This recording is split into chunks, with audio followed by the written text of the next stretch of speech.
Chapter 5, A Forest Bedroom. I wasn't at all equipped to spend the night in the wilds of the forest. Anastasia put me to bed in some kind of cave hollowed out of the ground. Exhausted after my wearying trek, I quickly fell asleep.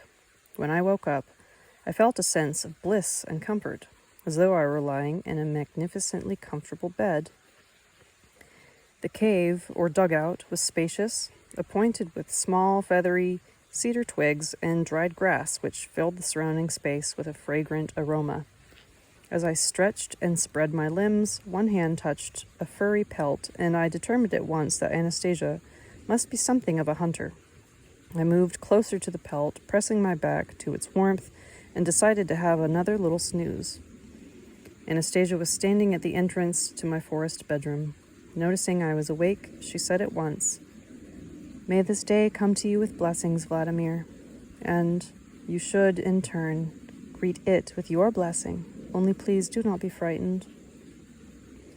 Then she clapped her hands, and the pelt... I was horror-struck at the realization that this was no pelt. Out of the cave, a huge bear began to gingerly crawl. Receiving a pat of approval from Anastasia, the bear licked her hand and began lumbering off into the forest. It turned out that she had placed some belladonna herbs under my head for a pillow and made the bear lie down beside me so that I would not get cold. She herself had curled up outdoors in front of the entranceway. "Now how could you do such a thing to me, Anastasia? He could have torn me to shreds or crushed me to death." "First of all, it is not a he, but a she-bear.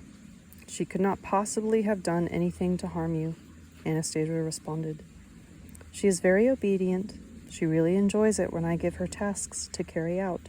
She never even budged the whole night. She just nuzzled her nose right up to my leg and kept blissfully still. She was so happy. She she did give a little shudder when you waved your arms about in your sleep and slapped her backside."